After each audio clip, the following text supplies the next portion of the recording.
Estou aqui com a minha bebida conforto. Eu amo tomar cappuccino sem açúcar, mas esse aqui tá com um pouquinho de açúcar porque ontem eu passei tanto estresse com aquele jogo do Brasil. Eu preciso hoje de muitas coisas conforto. Vocês passaram estresse também?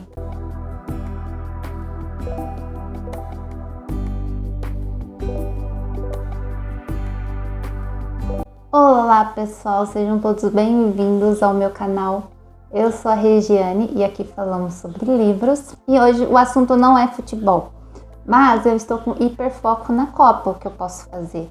E isso acabou interferindo nas minhas leituras, depois vou comentar isso. Mas que jogo sofrido! Hoje é terça-feira, dia 30, e ontem foi o nosso jogo contra o Japão. E eu quase infartei, e domingo tem outro jogo e eu tenho certeza que a gente vai infartar de novo. Hoje eu vou assistir o jogo da Noruega com a Costa do Marfim e vou torcer para a Costa do Marfim ganhar, porque eu realmente estou com medo da Noruega. Eles vão quebrar os nossos jogadores, gente. É o tamanho daqueles transformes que eles chamam de jogadores.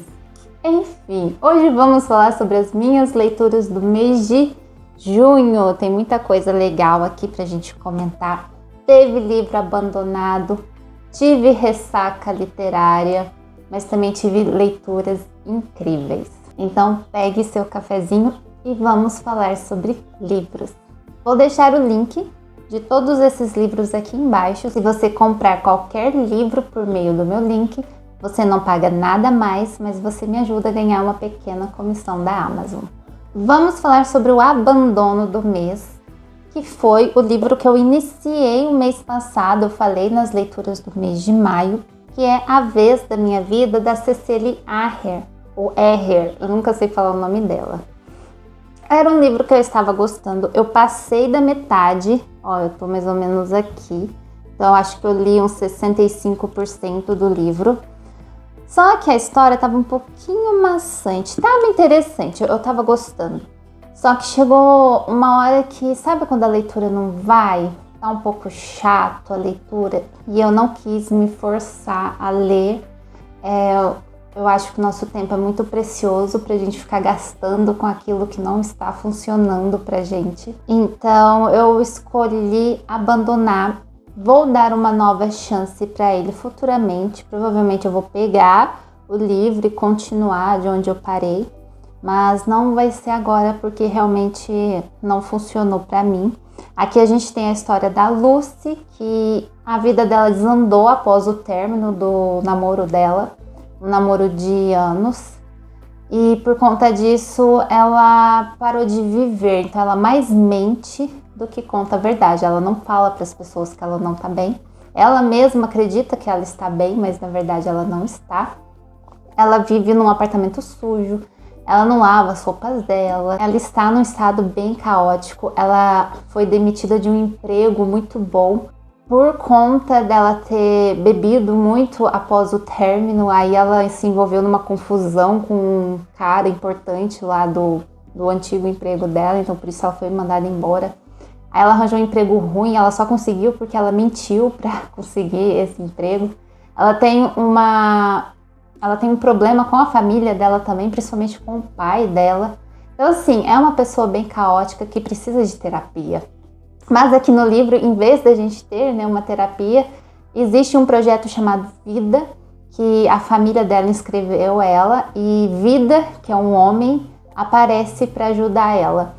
E esse homem, ele representa exatamente a vida dela. Então é um homem de terno sujo, amassado, cheio de olheira, descabelado, com bafo. E conforme ela consegue ir melhorando a vida dela, esse homem também vai ficando melhor. E ele sabe tudo sobre a vida dela.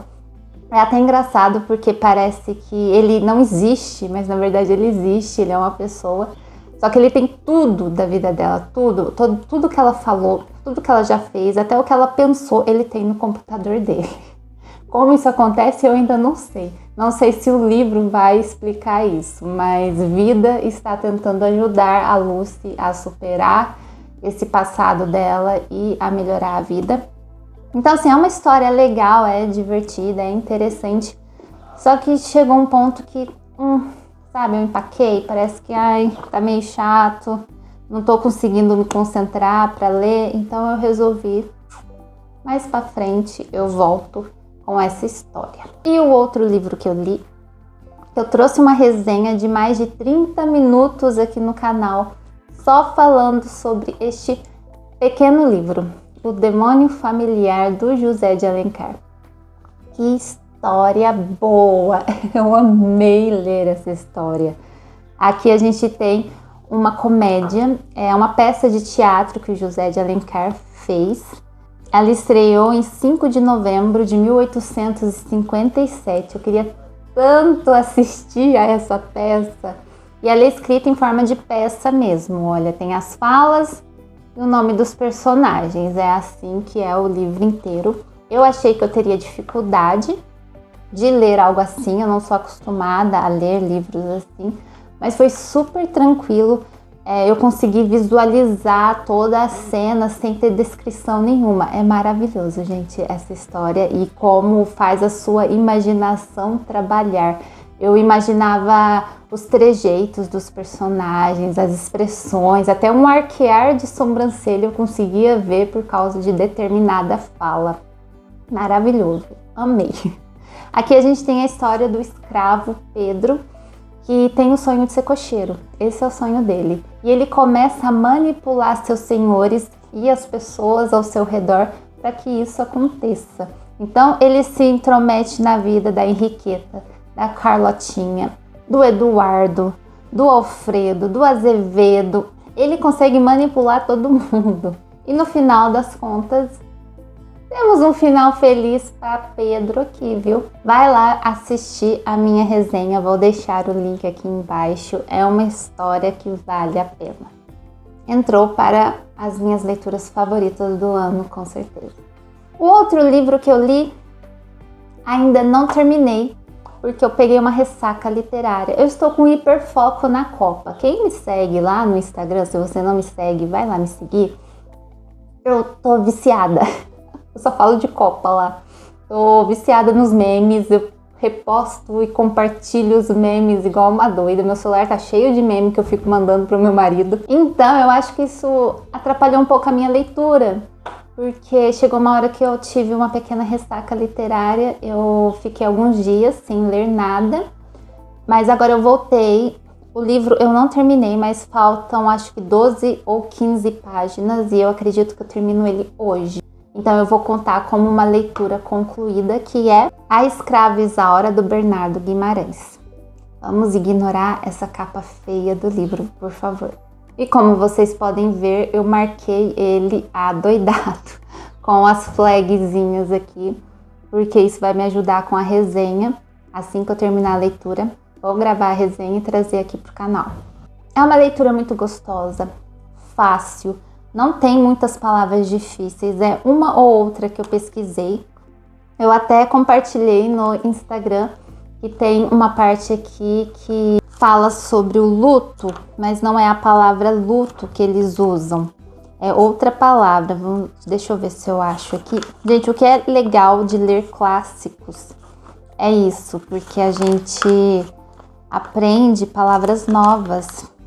O nosso vocabulário, por mais que a gente inventa a palavra para tudo, ele é um vocabulário pobre.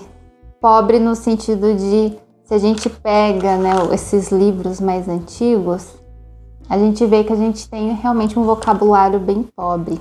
Quando o Leôncio descobre, né, que o pai dele faleceu, é dito que ele e Malvina estiveram de nojo. E o irmão dela, o Henrique, né, fica na fazenda fazendo companhia para a irmã durante os dias de nojo. E eu pensei, nojo? Aí eu pesquisei. E nojo, ele não significa apenas asco, um desprezo a respeito de algo. Ele significa também pesar, tristeza ou luto. E é por isso que eu amo ler clássicos. Eu descobri que eu amo aprender palavras novas. E aqui a gente tem a história de Isaura, a escrava branca, que todo mundo tem pena dela, porque ela é branca. E ela sofre nas mãos de Leôncio.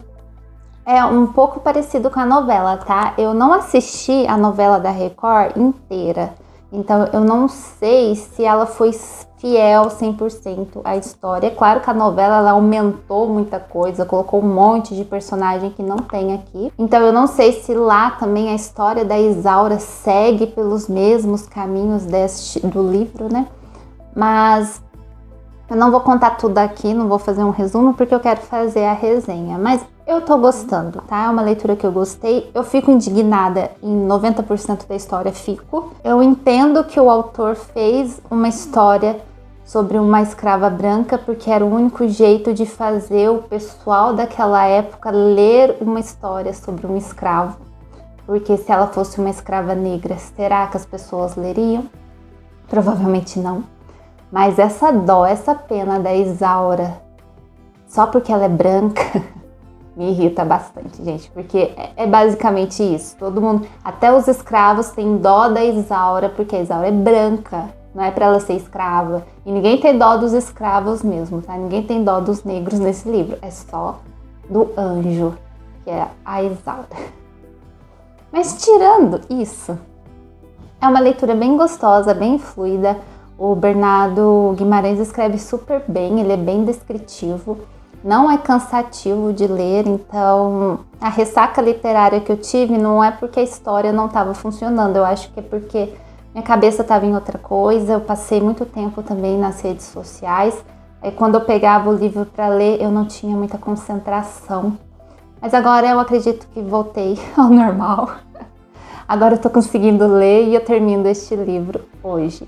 Se você já leu, comenta aí. As leituras dos livros foram essas. Agora eu vou falar sobre os contos que eu li. Sigo lendo Laços de Família, da Clarice Lispector. E este mês eu li um conto que me destruiu.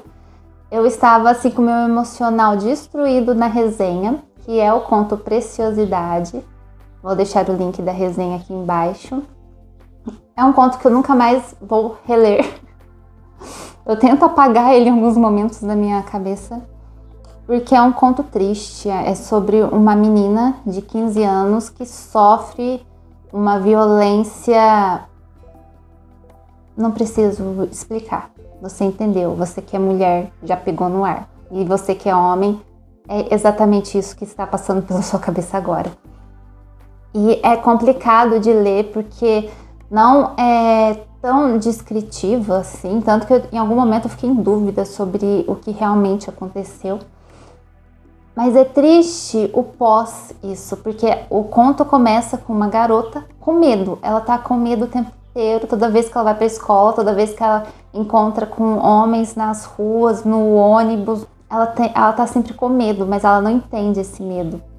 Até que acontece, o medo se concretiza. E o pós isso é fazer o quê? A vida tem que continuar. É pesado, gente. Eu achei, me ativou muitos gatilhos, então eu achei ele um conto muito pesado. A Clarice tem uma delicadeza gigante para escrever essas histórias deste livro. Eu não vou reler este conto por conta disso, mas vale a pena. Se você também tem dificuldades de ler esse tipo de história, assista a resenha. Eu conto o conto inteiro lá na resenha. Então, foi o único conto que eu li este mês deste livro. Era para eu ter lido mais, mas aí eu entrei na minha ressaca, né, literária, não consegui ler mais. O outro conto que eu li, tem resenha aqui no canal, é O Segredo de Augusta, do Machado de Assis. E foi um conto que me surpreendeu do começo ao fim. Machado, ele ama colocar personagens com seus caráteres, não seria duvidosos, seriam caráteres ruins mesmo nas suas histórias. Aqui a gente tem o Vasconcelos, que é um homem safado, sem vergonha, que trai a esposa, gastou toda a fortuna, tá falido. Então ele inventa de casar a filha dele de 15 anos com um homem que ele acredita que ainda é rico, para ele continuar vivendo a farra dele. E Augusta é uma mulher que gasta dinheiro, ela é linda, ela é belíssima, ela gosta tudo do bom, do melhor, só que ela tem um segredo, e esse segredo é o que impede ela de aceitar este casamento. Se você quer saber qual é o segredo de Augusta, vai lá na minha resenha, eu conto o conto inteiro. Eu aviso, tá? Quando eu vou dar o spoiler. Agora, se você não quer o spoiler, leia, depois vai lá, assista a resenha. Vale super a pena este conto. Eu me diverti bastante, me indignei a história inteira com esse Vasconcelos. Ele querendo jogar na cara de Augusta que eles perderam a fortuna porque ela gasta muito, sendo que ele era o que gastava mais. A Augusta até fala em um momento aqui que ela gasta em casa, ele gasta na rua, porque ele não é um marido presente, sabe? Ele dorme de dia e vai farrear à noite e ela fica sempre em casa, né? Porque mulher naquela época não tinha muita opção, né? Se você era uma mulher que sai muito, era vista com maus olhos, então você tinha que ficar em casa. E ela ficava em casa sem marido. Ele também tinha um monte de amante, esse homem safado. O Segredo de Augusta é muito bom. Eu sou time Augusta, tá? Bom, é isso. Essas foram todas as minhas leituras do mês. Tive ótimas leituras. Apenas um abandono, infelizmente. Mas o importante é a gente ler aquilo que a gente quer ler. São livros bem brasileiros, né? Em clima de Copa, gente. Ó, time Brasil. O único estrangeiro foi o que eu abandonei. Não assisti a nenhum filme baseado em livros. Eu e meu marido, a gente assistiu a série Spider-Noir. Amei, gente. Que série gostosa. Eu não gosto muito da Marvel. Eu não tenho paciência pro family friendly deles. Umas piadas muito infantil. Parece que os filmes, as séries são tudo feitos para crianças de 12 anos. Então eu não gosto muito, mas o Spider-Noir, que não tem, né, muita ligação com a Disney, é maravilhoso. Eu gostei do Spider, gostei de toda a história. A gente assistiu outros filmes também, só que agora eu não lembro, mas nenhum baseado em livros que eu já li, porque eu estou assistindo a todos os jogos da Copa que eu posso fazer. E estou feliz que a Alemanha foi eliminada, Paraguai, estamos com você. A Alemanha não vai conseguir o penta dela e o Brasil vai conseguir o hexa dele, se Deus quiser. Comente aí o que você leu neste mês de junho. Tá assistindo a Copa também? Você é essa pessoa igual eu que não entende nada de futebol, não assiste futebol, mas ama a Copa e assiste a todos os jogos? Comenta aí, se inscreva no canal e nos vemos nos próximos vídeos. Um beijo, tchau, tchau!